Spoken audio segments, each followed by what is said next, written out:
Hi, it's episode 190. So exciting. Like, we're really getting closer and closer to 365. But yeah, today I'm going to be talking about a recent experience with looking after my parents' cats and what they taught me, or what that experience made me reflect on about my own self. So one of my friends, she had to travel for uh a week-ish, and she needed someone to watch her cats, like just check on them, see if they have enough food, enough water for the duration that she was going to be away. And if the cats are low maintenance, like they're not like dogs that need to be like walked everywhere and all of those things. So yeah, I was like, sure, I will just go and check in on them like once a day, or yeah, I try to go every day, at the very least, to check that they had enough food in their plates and that their water thingy was filled up, like was never empty. Right. So on like the third or fourth day, I noticed something very interesting, because the I never went there and she has three cats, so I never went there and one of the cats plate was empty. Like every single time I went there was always still food left over. It may not be a lot, right, but it was like there was still food left in the plates. And I started thinking about something then, and it was about self-control. So basically the cats were eating the food that filled their plates for give or take 2 to 2.5 days, because I was only topping it up on like the second day. I will top it up again so that they have enough food before I come back. So I just found that very interesting, and it made me start thinking about like myself and human beings in general, and how we lack self-control. And I'm saying we because I don't want to like I don't want to say me or I, so it's we. But when I say we, lucky, I'm talking about myself. How sometimes we lack self-control, or we don't behave like people with self-control, or people that have the capacity to control themselves.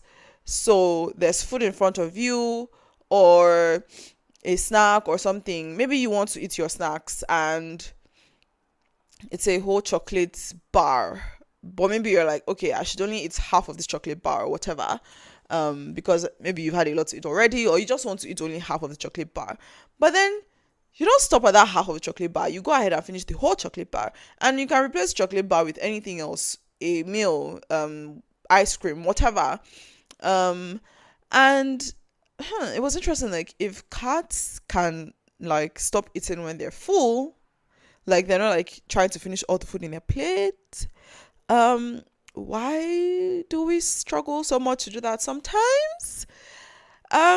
So I found that very, like, it just made me start thinking about this, and I've been thinking about this for this whole thing. It was up until last Tuesday or Wednesday, but it has been on my mind a lot since then, and it's just making me consider again, like, am I as a person, if I can't stop eating when I'm full, or if I don't stop eating when I'm full, if I don't stop eating something that I don't want to eat, or and so on and so forth, am I basically saying to myself that I have less self-control than cats?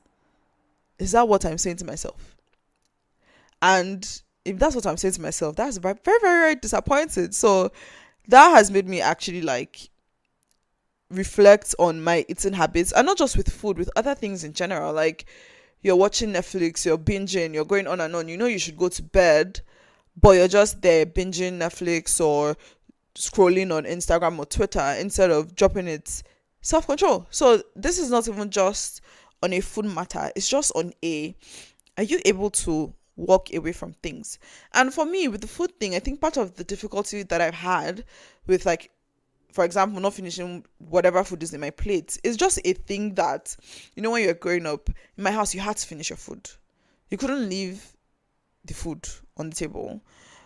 But after a while, it got to the point where, okay, you could leave it, but then you had to finish it later. But it took a very, very long time for me to be able to not finish food.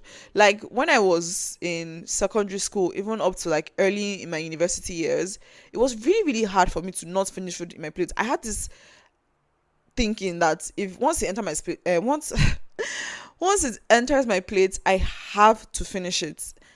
Otherwise, like, I'm wasting food or something is wrong.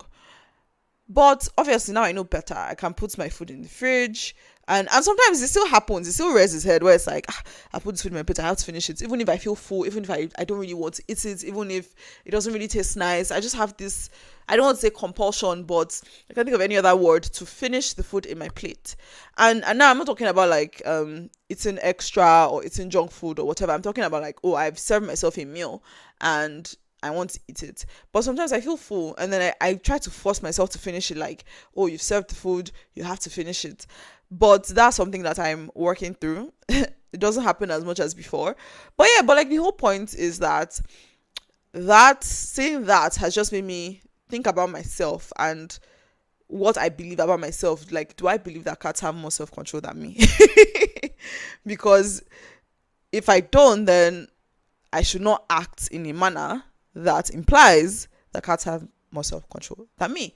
Another thing that I remembered while I was recording this is I have a memory of when I was younger. There was a time, not like we're poor or anything, but like there was a time of struggle, and I used to have this panic in my head that we're going to run out of food. Like there was a time where we would just not have food, so I used to eat a lot, so that like I would feel like, oh, I've eaten, so even if you don't have food tomorrow or whatever, then I'll be fine.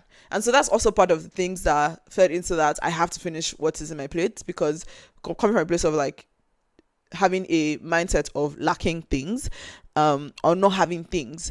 And yeah, this is kind of left field, but I just remembered it while I was recording this. So yeah, that's just what's on my mind today, what I'm thinking on and reflecting on. And it's just very interesting to see like the most random things can be a learning experience for you if you observe close enough or look close enough. And I guess when you're trying to record a daily podcast for 365 days, you find ideas everywhere and anywhere. But yeah, that's what's on my mind today. Yeah, thanks for listening. Bye. Thank you for listening to today's episode of A Couple of Things. If there was anything you found interesting or insightful, or you enjoyed the episode, please do share to someone or multiple people. Like, leave a comment, and definitely do subscribe and all the nice things. Bye.